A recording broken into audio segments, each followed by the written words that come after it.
shine for all it's worth. Every heart and every soul longing for your full control. Break the chains and heal the land. Raise the weary with your hand. Be the justice that we need. Make us vessels for your peace.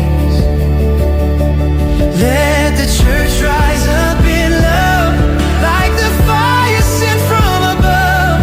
Let us serve and not retreat. Bring your mercy to the street.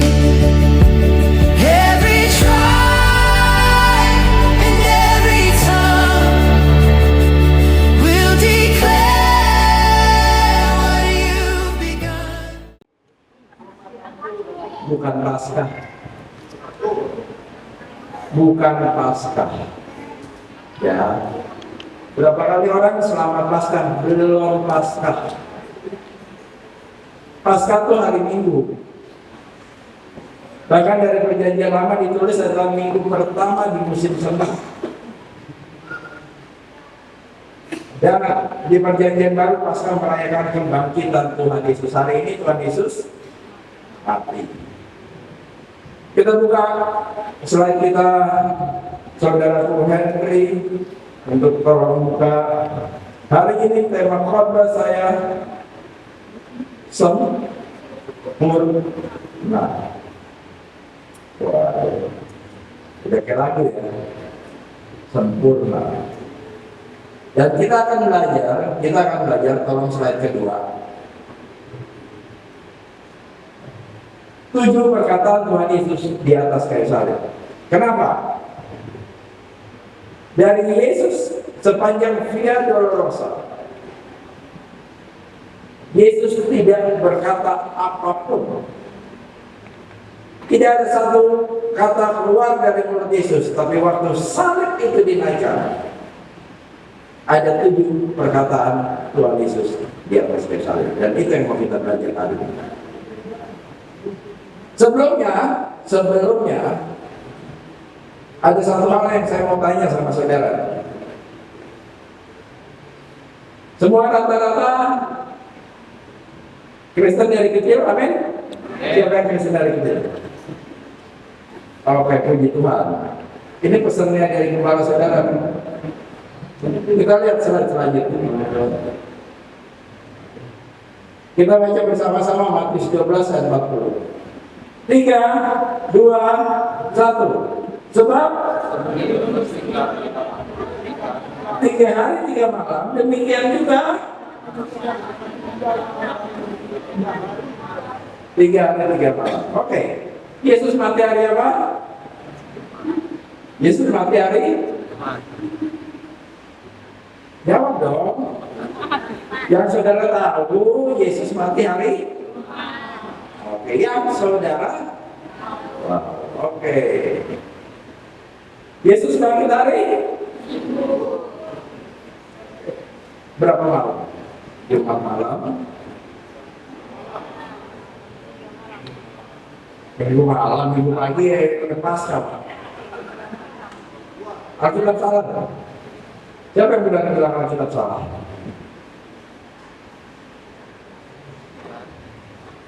Kenapa saya buka dengan ayat ini? Ayat ini pernah dipakai, ini sebuah fakta. Ayat ini pernah dipakai di sebuah desa di Indonesia Timur yang menyebabkan kita bilang Yesus di dalam rahim bumi berapa lama? Terus yang benar yang mana? Tulisannya apa? Iya. Berarti dikubur 3 hari 3. Oke. Ya, saudara tahu mati hari apa? Bangkit hari? Berapa malam? 2 malam. Alkitab salah.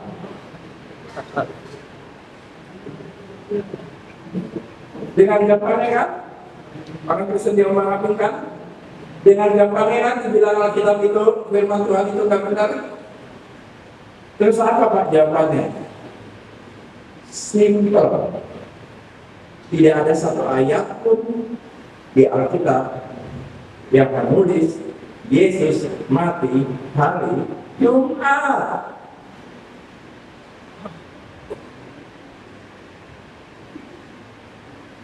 Kapan Jumat Agung pertama? Ada di abad keempat, Konsili Sinodea kalau nggak salah. Itu yang menetapkan. Bagi kita orang percaya, kita nggak usah pusing mau mati hari apa, Jumat kayak Kamis kayak Rabu kayak. Yang penting kita tahu Tuhan Yesus sudah mati untuk kita. Amin saudara. Jadi Kristen jangan gampang dimain-mainin. Iblis dengan gampangnya akan memakai firman Tuhan, akan membuat imanmu bergoyang. Karena dari awal iblis juga udah begitu. Waktu dia godain Hawa, dia bilang apa? Kalau kamu makan buah ini kamu setara dengan Allah. Padahal Allah bilang apa? Jangan makan buah ini kalau kamu mati. Waktu Yesus digoda setelah 40 di padang gurun, 40 setelah dia puasa 40 hari 40 malam. Semua kata-katanya diputar balikan. Iblis nawarin apa ke Yesus? Dunia akan kamu kasih kalau kamu menyembah aku. Yang punya dunia yang nyiptain dunia Tuhan, yang ngaku-ngaku. Itu kenyataannya. Makanya banyak banget orang Kristen berdoa nggak pernah, gereja jarang-jarang, belajar Alkitab enggak, tapi so tahu. Benar nggak saudara? Sesingkat tadi, selamat Paskah, belum Paskah. Bahkan gini, jujur-jujuran, buat banyak orang Kristen Paskah hari raya nomor 2 setelah Natal. Ada yang bikin baju baru buat Paskah? Ada yang bikin nastar buat Paskah? Nomor 2 kan? Sesimpel itu. Sedangkan perintah Paskah, kalau saudara punya waktu cari di rumah, dari kitab Ulangan udah bilang, rayakan Paskah sampai keturunanmu. Tuhan memerintahkan merayakan, bukan apa, cari ayamnya di rumah. Ya kan, biar jadi perdebatan di komsel, benar nggak saudara? Biar saudara lebih pintar nih.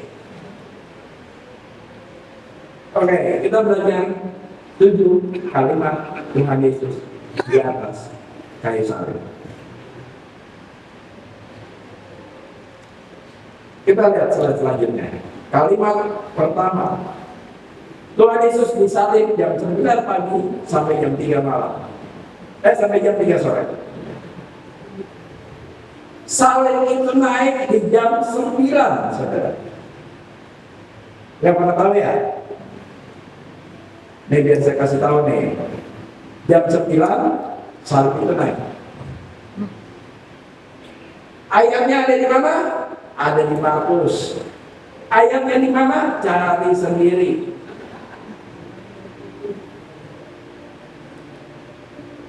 Jam 9 pagi Yesus mulai salib. Kata pertama Yesus bilang apa? 3, 2, 1. Yesus berkata,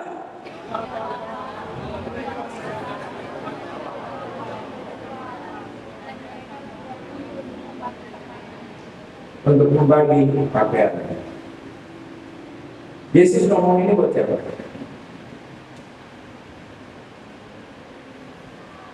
Yesus ngomong ini buat siapa? Gak usah takut-takut. Untuk prajurit, buat prajurit ada tulisannya buat prajurit.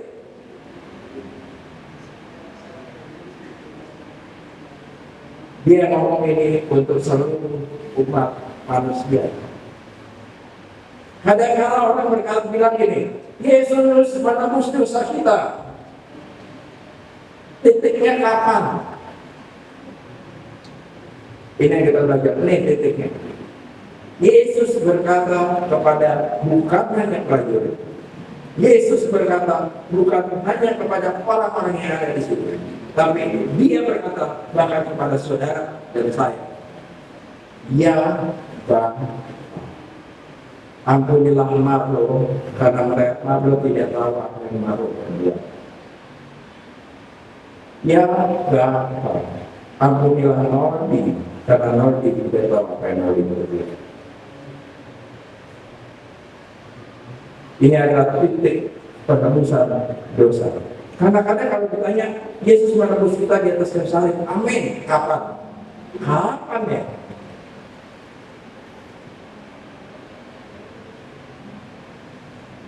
Dia berkata ini kepada semua.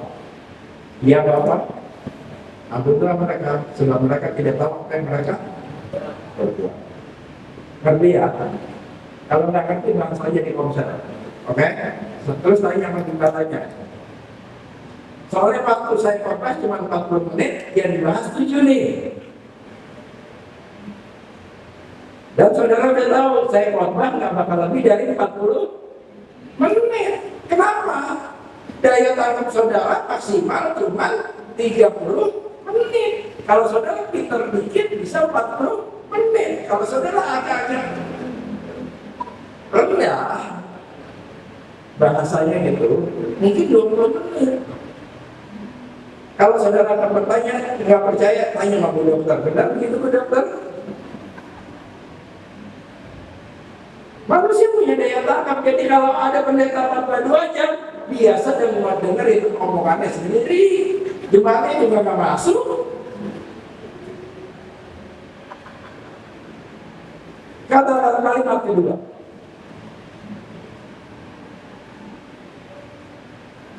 Ini diucapkan antara jam 9 sampai jam 10. Kita baca bersama-sama saudara. 3, 2, 1. Kata Yesus, sesungguhnya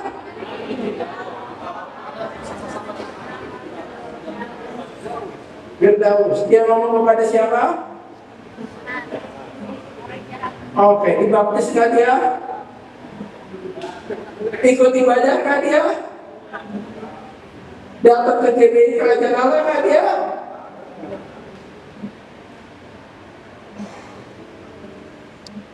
Keselamatan adalah hak prerogatif Tuhan. Dan saudara dan saya yang dipilih. Makanya saya pernah bilang, surga itu indah, amin. Amin. Surga itu nggak ada masalah, amin. Surga itu tidak ada kesedihan, amin. Kalau tidak ada malu di surga, surga berubah. Tetap indah? Tetap indah. Jadi kita yang percaya menerima keselamatan harusnya menjaga keselamatan itu, benar nggak saudara? Karena banyak orang Kristen diperluin sama Tuhan. Makanya saya bilang tanpa malu surga tetap indah. Kalau saya mendapat kasih karunia Tuhan untuk menjadi bagian dari situ, yang saya lakukan cuma satu, bersyukur. Bukan kamu yang memilih aku, tapi aku yang memilih kamu. Yesus ngomong seperti itu. Sama dan Yesus memilih orang di sebelah kanannya. Namanya siapa? Dismas. Gak tahu ya ada namanya. Nah, emang kalau kelihatan punya nama. Dismas. Yang lebih lucu nih. Ini saya baca. Ini saya baca. Kepastian benar atau enggaknya, saya nggak tahu karena waktu itu saya belum lahir. Benar nggak? Tapi saya baca. Yang sebelah kanan namanya Dismas, yang di sebelah kiri namanya Dismiss. Nah, ini benar nih, tapi pakai D ya. Tapi kalau diterima ini bahasa Inggris apa? Dismas, Dismiss. Ini harus, ini lewat.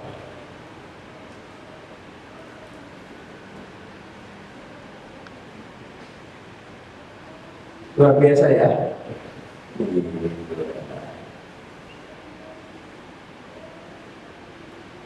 Apa kita tahu aja? Ya kita mah doyan baca, benar nggak saudara? Bukan cuma baca di Singapura BBM udah 56.000, bukan cuma baca hari ini perang Amerika dengan Iran gimana. Puji Tuhan, dari kecil saya senang baca. Sampai semuanya saya baca, sampai Thor Monitor tua itu juga membaca.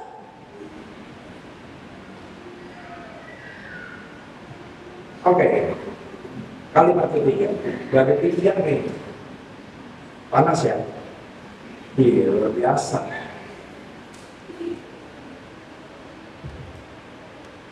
Ini antara jam 10 sampai jam 11, langit belum gelap. Jadi ada urutannya nih, langit belum gelap.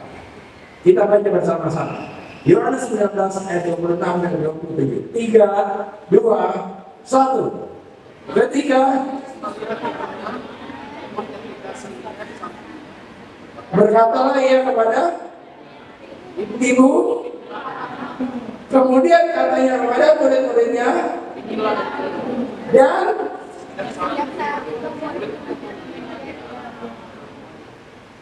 ada yang menarik nggak dari ayat ini? Sejak saat itu, murid itu apa? Yesus, benar nggak saudara?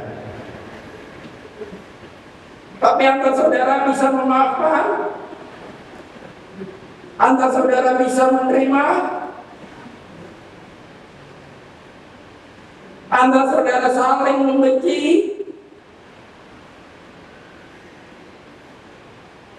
bahkan banyak orang-orang tua, bahkan anak-anak yang benci sama orang tuanya, atau orang tua yang benci sama anaknya.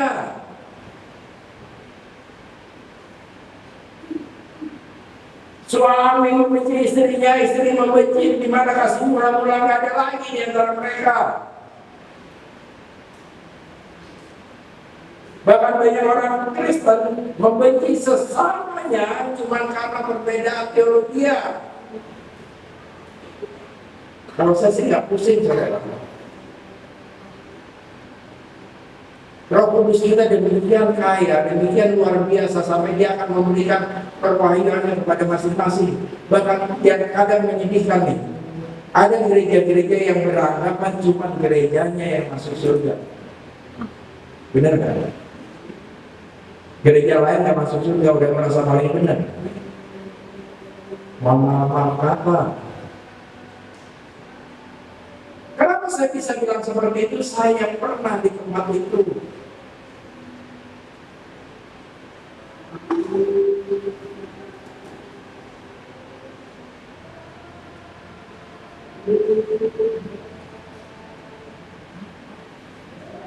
Berapa banyak anak-anak yang benci sama orang tuanya dan berkata, aduh mama papa doang nggak tahu. Aduh dia mah nggak ngerti.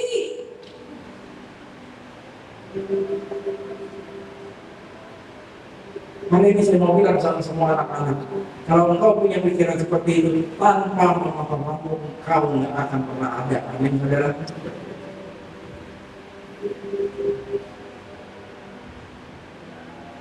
Bahkan ada seorang pendeta yang saya tahu pasti. Saya tahu pasti waktu ibunya meninggal. Pendeta besar yang kalau saya sebut namanya semua tahu. Ibunya bilang apa? Saya nggak mau dikumpulin sama anak saya. Kalaupun saya mati, jangan anak saya disuruh. Kenapa saya tahu? Karena ibu itu ngomong depan saya.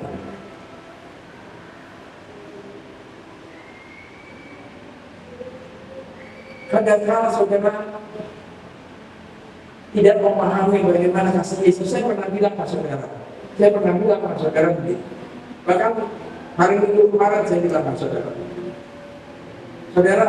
kalau saudara dipanggil, saya telepon gitu, ke rumah saya yuk, saya nggak bosan-bosan malam ini.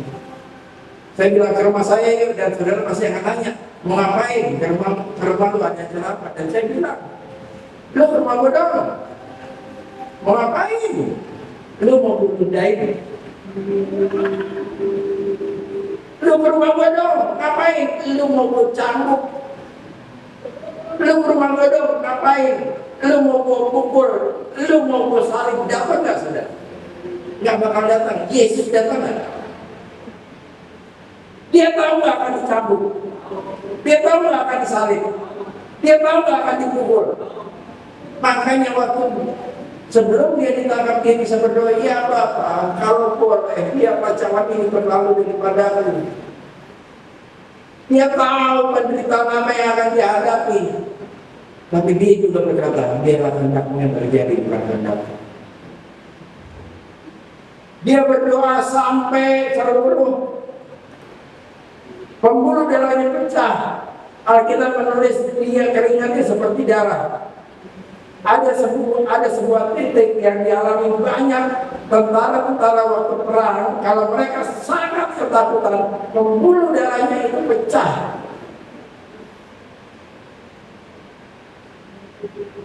Ketakutan yang sangat amat. Dan itu terjadi. Secara ilmu kedokteran benar. Saya lupa namanya apa.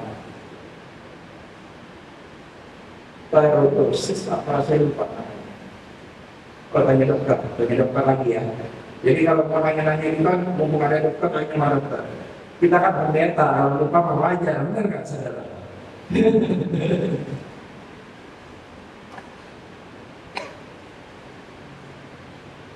Dia selesaikan semuanya. Kita lihat kalimat keempat. Selanjutnya, mulai dari jam 12 ke 8 meliputi seluruh daerah itu sampai jam. Jadi kalimat berikutnya dikatakan pada saat sudah gelap.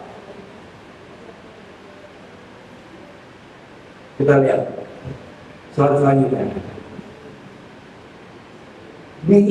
Slide selanjutnya Jadi Henry panggilannya ternyata panggilan manjanya B. Kalau dia manggil ceweknya B, lucu banget ya, B, gitu kan. Kalau lagi marah, dari B bisa jadi ba.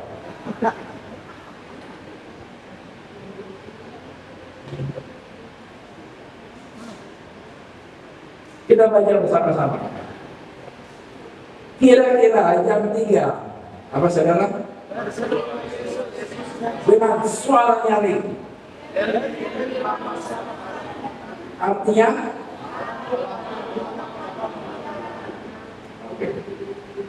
saudara boleh baca di kitab Injil. Selama Yesus hidup di bumi, dia tidak pernah memanggil Bapaknya dengan kata Allah kecuali satu.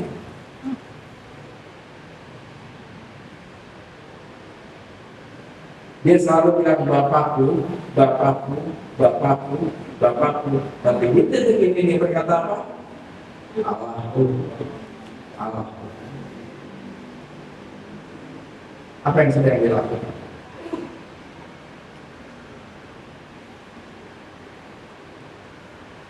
Sebelum Yesus lahir, sebelum Yesus mati,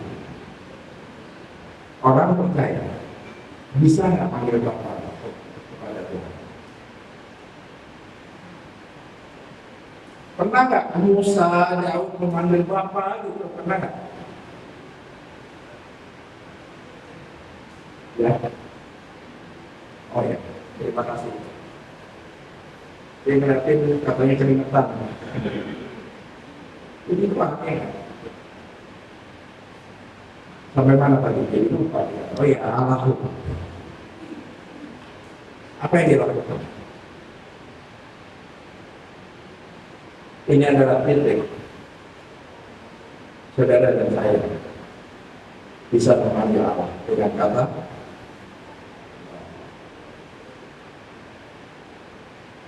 Bapa.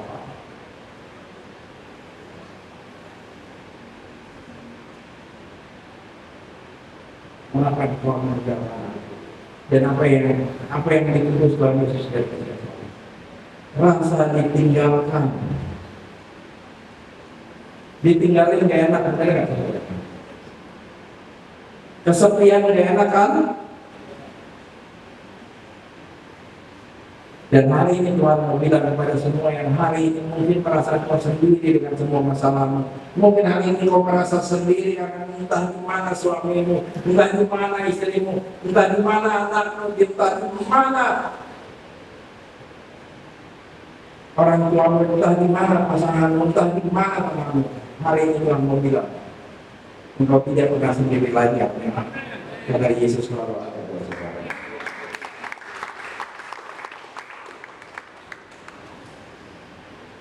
Apapun masalahmu, seberapa berat masalahmu, apapun persoalanmu, hari ini Yesus menegaskan 2000 tahun yang lalu bahwa engkau tidak pernah sendiri. Dia mau ada buat saudara dan saya. Kita lihat slide selanjutnya. Yohanes 19 ayat 28, saya membacakan untuk saudara.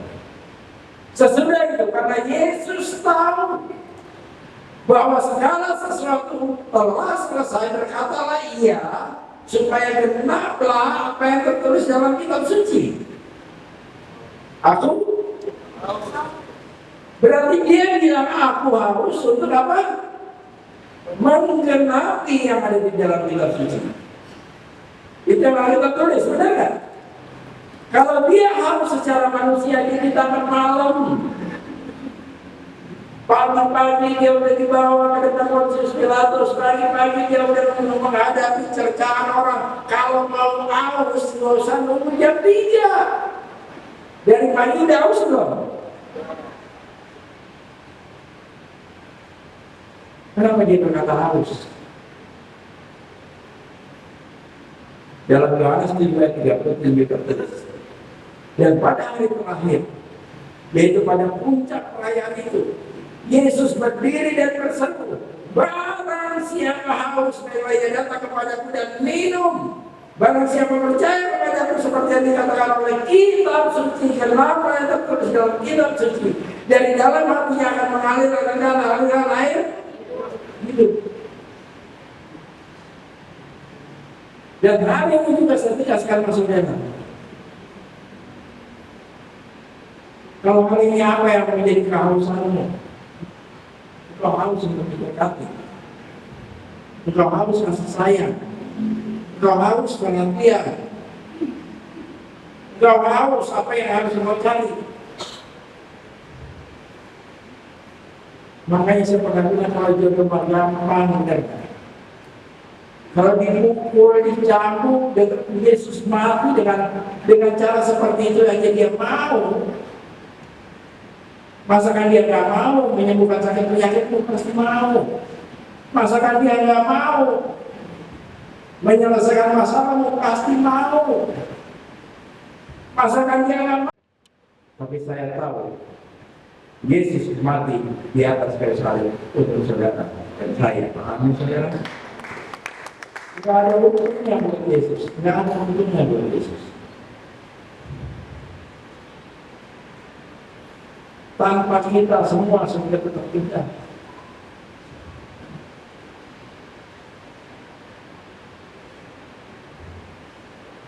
Kita lihat yang selanjutnya.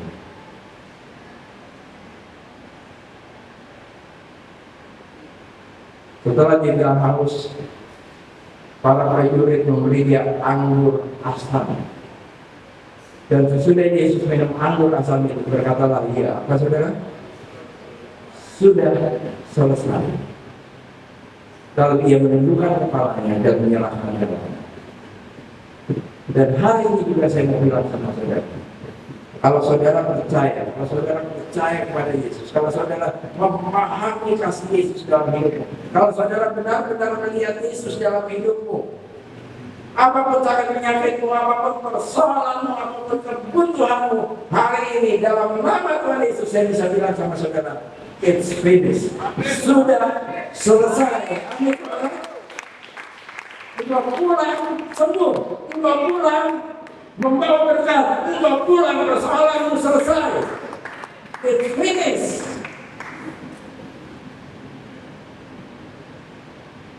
It's finished. Semuanya sudah selesai. Dan kita lihat kalimat terakhir. Habis ini masih ada perjamuan. Habis ini masih ada perjamuan. Terus semua ya masih lama lah. Kalau yang udah lapar makan aja dulu, bener kan? Apalagi di ujung-ujung situ ada beberapa gorengan pun. Bahaya bener tuh saudara ya. Gimana gak bahaya? Esau nuker hak keseluruhan masuk sup itu tuh. Sebenarnya pun membuat Esau menukar hak keseluruhan macam merah, benar kan? Iya, orang Manado yang punya. Makanya kalau kita ketemu Esau lain, kita buat berandung dia.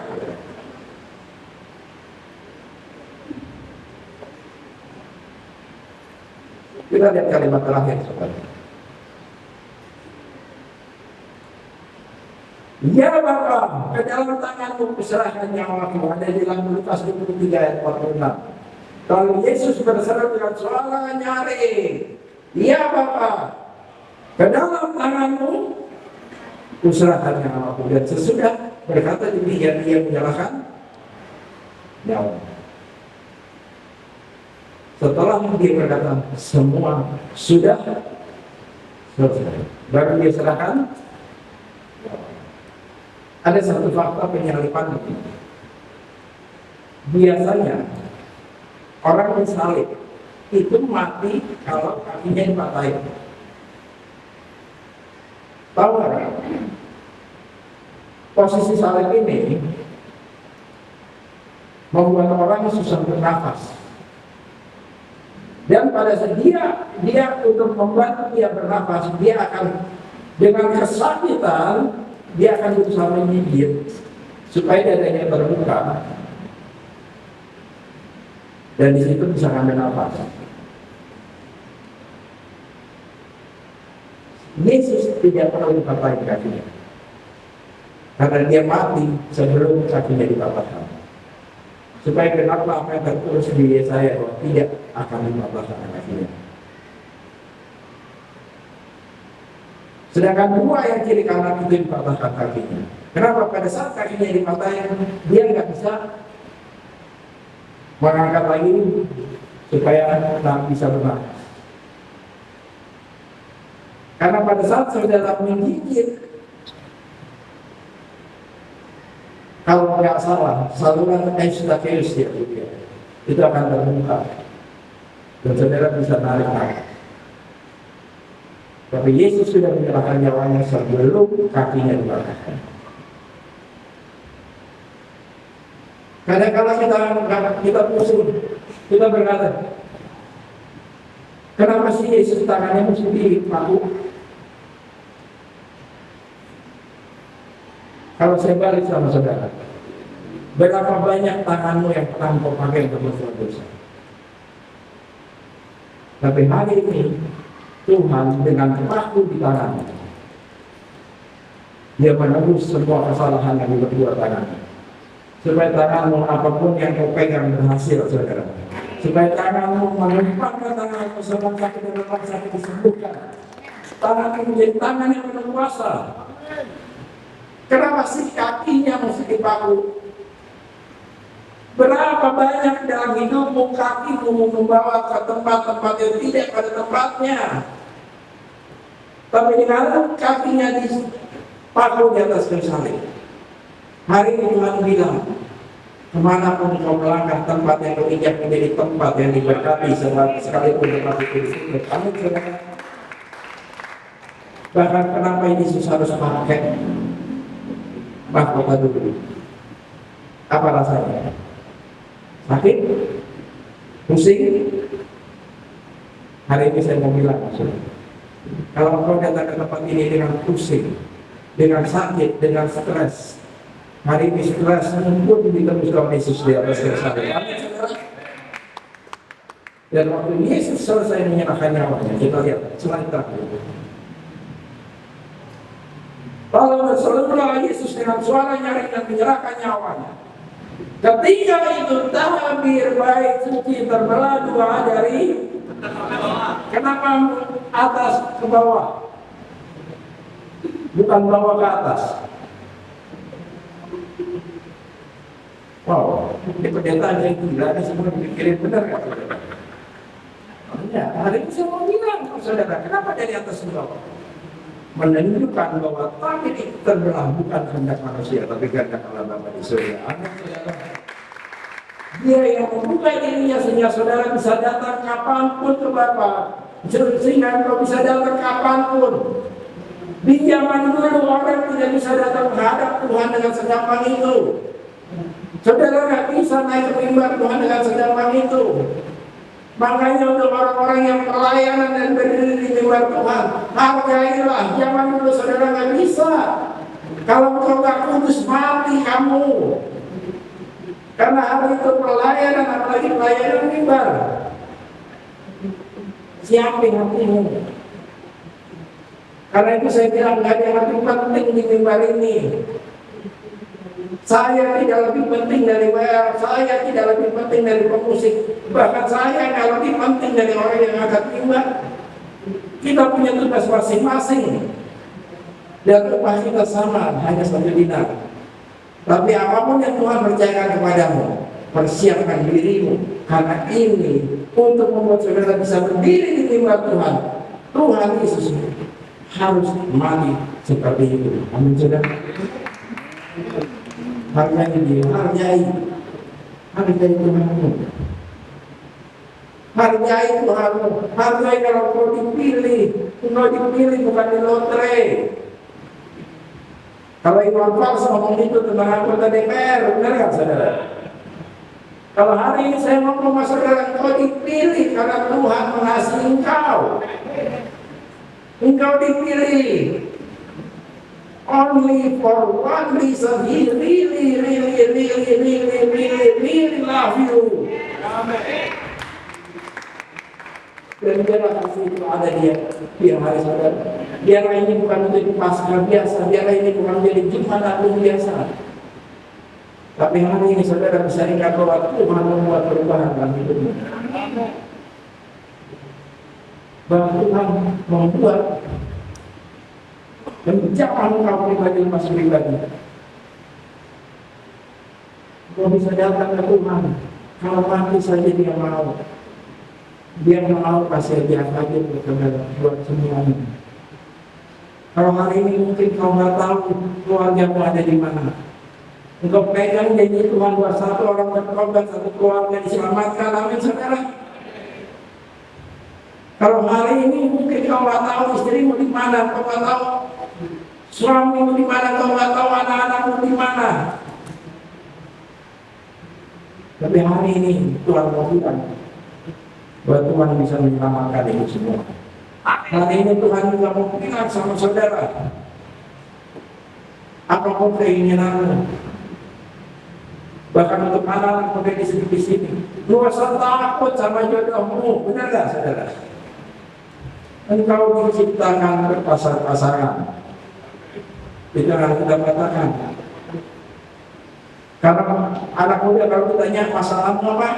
Jodoh. Dia nggak tahu hidup dimulai waktu perkawinan itu mulai, benar nggak saudara? Hari ini di Jumat Agung ini Tuhan bilang kepada masing-masing kepada kita bahwa hari yang selanjutnya itu adalah hari yang luar biasa. Saya udah mau main musik. Pastor 40 menit. Saya udah WA.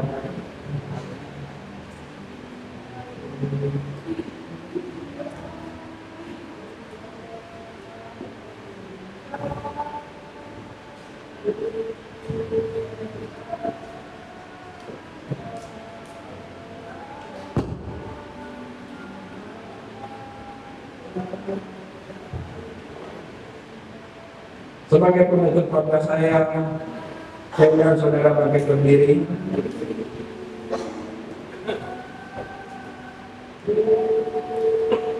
Untuk mengenang Tuhan Yesus, untuk berterima kasih, untuk mengucap syukur kepada-Nya. Kita nyanyi lagu lama, salibnya terhalang.